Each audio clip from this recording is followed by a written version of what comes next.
Hi everybody, welcome back to Critical Mass and Merry Christmas. This is our Christmas special. Well, instead of just doing some talking about a ton of movies or what you should watch, we thought we'd give you some different alternatives to check out on Christmas Day if you happen to just want to sit back and relax and watch a movie. So we're going to give you a classic movie that you can watch, a more modern movie that you can watch, and something a little out of the ordinary for Christmas. Something, an alternative Christmas movie, if you would. And, yeah, you might be surprised by our choices.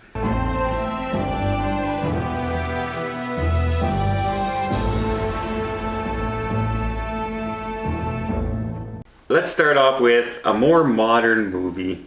Mark, you're in charge of the more modern movie this time. Right. What did you pick as a good movie to watch on Christmas Day? All right, so it's a movie that, it's not a brand new Christmas movie. No. It's a movie that's been out for, a little while, but you can't necessarily call it a classic, but it's Elf.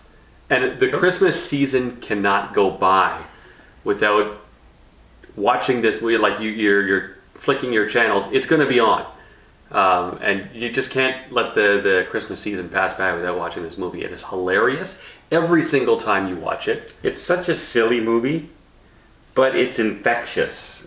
Like his Christmas spirit and his happiness is kind of infectious. Yeah, Buddy the Elf is a phenomenon. Yeah. I saw the preview for this before it came in theaters. I went, what the heck is this? Oh no! But I laughed my head off. I enjoy the movie. I like anything that Will Ferrell is in. Yeah. And so... Well, no, not everything. I was not a big fan. I was not a big fan of Will Ferrell.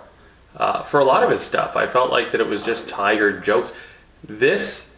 He nailed this role. Buddy the Elf is... And, of course, Bob Newhart is in it as well. Yes. And Zoe, Deschanel is in it. And yeah, it's just an enjoyable movie. Yeah, family friendly. Very family friendly. It's and like I said, it's infectious. Just when he decorates the place, and it is a fun movie. So what's the message of the movie? Every Christmas movie has to have a message. Well, this is the coming together of family. Even every family has one of those, and this is. What, the Happy Christmas person? Yeah, that guy. And it's a movie about acceptance. Can we go there? I would say this is just kind of a Christmas Carol movie about the father. Because he's the Grinch beforehand. He's skimping on making the book. He's putting out books that missing the last page. He doesn't spend time with his family. He doesn't want to spend time with Buddy. And then Buddy kind of comes in and changes their lives. Changes the family. The mother likes it. The wife likes it. The mother. And at the end, the father learns the Christmas spirit and sings the song that saves the day. So to boil it down, it's about acceptance. Okay. Well, that is... I would say that. And I was thinking, what movies is Mark going to say? And I said to myself, well, he might say Christmas Vacation might come out. Look. Well, see, it's on there, Christmas right? Vacation. I've got a Christmas Story, which is more of a classic, but it's an older one. It's an older one. Home Alone. I've got Home Alone. I've got Miracle on 34th, and of course, the Christmas movie above all other Christmas movies, Die Hard. Die Hard. Yes. Not a Star Wars holiday special? No, not the Star Wars holiday special. Okay. All right. Which deserves a reboot, by the way. Yeah, it deserves to boot. That's for sure. Maybe Ryan can take that one over. Yeah. I'll let him have that. All right, well, let's try an alternative. You don't want to watch a modern one? You don't want to watch a classic one? Let's do an alternative movie. I have trouble watching the older movies. Yes. I have not seen the old Christmas movies, and I kind of don't want to. Although I should. When we do classic movie reviews, he comes away saying, "I really like these movies." Yes. So why he doesn't want to see a classic Christmas movie, I don't know. They're classics for a reason. They're good. They're good. But I don't get around to it, and so I wanted to do something a little off the beaten path, and so I'm going to say Krampus. Krampus is a real thing. Yes. So when I was going into it, I figured it was like some European evil Santa. Okay? So in this 2015 movie, they call it The Shadow of St. Nicholas. And I guess it's German lore, at least she sounded German anyway. It stars Adam Scott. You'll know him as the demon from The Good Place on Netflix, which is another really good show to watch. Toni Collette from Knives Out. She's the one who talks like a valley girl like this. And in this, she's really good. And That was a bang-on impersonation of a valley girl, by the way. Stefania Levy Owen, and she's the daughter from Chance with Hugh Laurie. And the other actors in this movie, the adult actors in this movie, you'll recognize from other places. And I'm watching it, and I think it's going to be a horror movie. And I'm saying, wait a second, this isn't a horror movie. This is just like National Lampoon's Christmas Vacation with the dysfunctional family. I figured it was just a reboot or something. And then it starts getting darker and darker and more tense, and you feel the dread. And so it's saying, wow, this is kind of like a really good horror movie. And then it kind of gets into like Gremlin-y.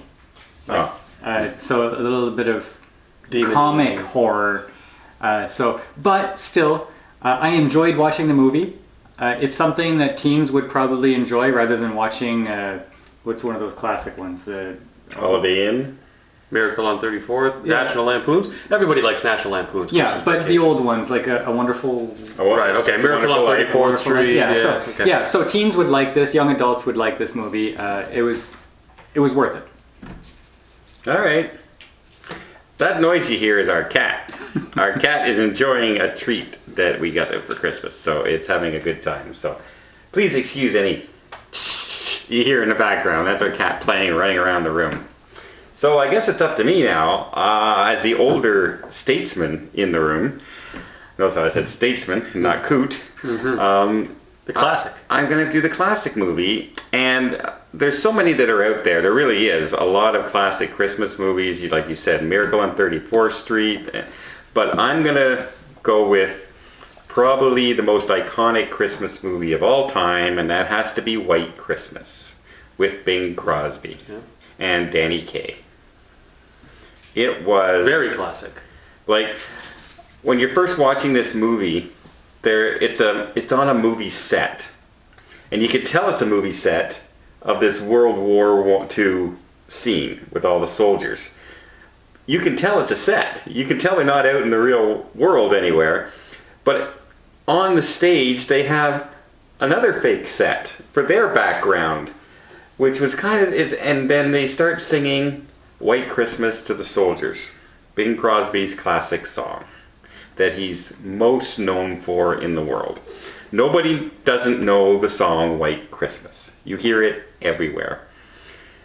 And that's the main iconic segment of the part of the movie. Then it goes into them getting out of the war, starting their own Broadway show company, traveling around, and they run into their old general. And he owns an inn up in Vermont that's not doing well because there's no snow, and it's a ski lodge. And they get the idea to bring their whole show down there and get a whole bunch of people there to go down and save the inn for their general. The ending scene in this movie where the general walks in totally surprised, just thinking he's going in to see a show, and all his ex-troops are there from his division, standing at attention with their families and cheering him on. You get a lump in your throat. No matter what. It's one of those scenes that you automatically get a lump in your throat. Brings a tear to your eye. It does. I've watched this movie, I swear, 2-3 times a year since I've been like 20. So I've seen it a lot of times, and every single time I get that feeling in my head and in my lump in my throat. And if a movie does that, it is a good movie to me. And the story is just fun. There's a lot of good dance numbers, good songs. There's a little romance in there with the two main cast members, and they meet 2 other female performers. And the way they meet, it's not just random or anything like that. They're asked by an army buddy to go see them because it's their the Army Buddies sisters, and then they don't get along, and all this other stuff happens. It's just fun. It's a classic movie, and right now, the garbage that's out there on Hallmark and all this other stuff, it's all... I wouldn't call it garbage. It's just garbage. It's fun-loving stuff that It's people enjoy. garbage. It's made for TV movies. It's made for TV, and it's something you can watch with your wife, and your wife is going to enjoy it, which means... There's like 20 of them, and they're all the exact same movie. If you take a look at the thumbnail next time you're searching the Hallmark movies, and they're the same thumbnail. They're the same. They're the same looking. No, you can't. They're paint by numbers. They don't have the soul that the classic movies do. I'm sorry. Yeah, but they're made for TV movies. I know. I don't care. They don't have the soul, is what I'm saying. They don't have the same feeling. You don't watch those movies and get any lumps in your throat. You know what's going to happen. You know how it's going to end. But they're not trying to get a lump in I your don't throat. care. It's a fun-loving family not movie. Good. Nobody can say that in 30 years from now you're going to go back and say, remember that Hallmark movie? That was the best Christmas movie I've ever seen. Let me just take it here. No way. Happy wife, happy life. I know who the Grinch is in this group. Great. That's our picks for some movies to watch this Christmas, and I hope you and yours have a very Merry Christmas, a Happy New Year, and I hope you continue and check us out again in the new year with some very strange stuff. Merry Mark, Christmas. I think, might win something next year. It might be next Christmas, but next year. Merry Christmas. Merry Christmas. You ramble too much. Give us a chance to jump in there. More of me is better than more of you. Got him with a mouthful. That's perfect.